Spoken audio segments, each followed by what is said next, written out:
מוכנים? אנחנו נספור עד 4. ואז עמיחי וטליה חנה והדר יעמדו כמו בבר בת מצווה כזה, והם יצטרכו לעשות את הסוכריות. תקשיבו, אני נורא רוצה לאסוף את הסוכריות, אז רק לי מותר גם. רק אני רוצה לאסוף סוכריות. שיהיה לי יום הולדת? אז אני צריכה, אז מה אני אעשה עכשיו? להתגבר, איך מתגברים? כל הכוח, בוא נראה, 3, 4 רגע, אני אוספת כוח, אני מתגברת. כשאני אזרוק את הסוכריה, אחר כך אני אשב מיד על הכיסא שלי ואני אשיר שיר. אתם תעזרו לי?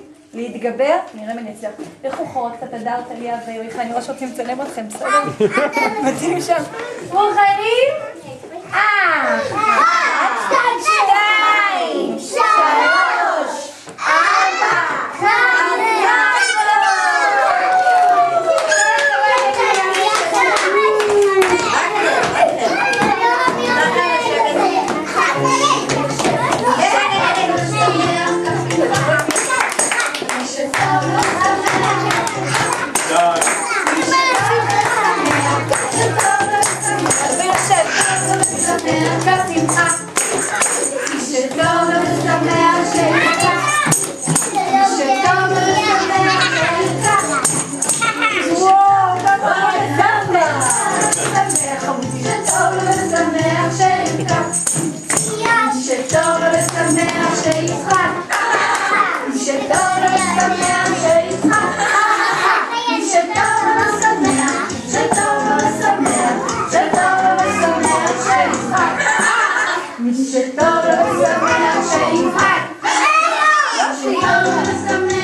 שיש לי מתנות, וילדים לא אוהבים מתנות, מה נעשה?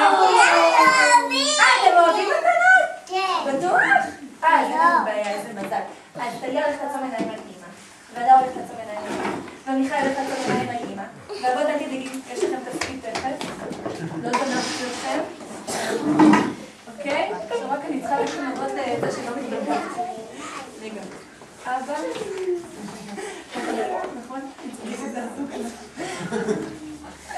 אבל כולכם דברים לי. רק בוא נשאיר את היד שלי. טוב? אוקיי? אז רגע, נתחיל מפה. תן לי יד שלי.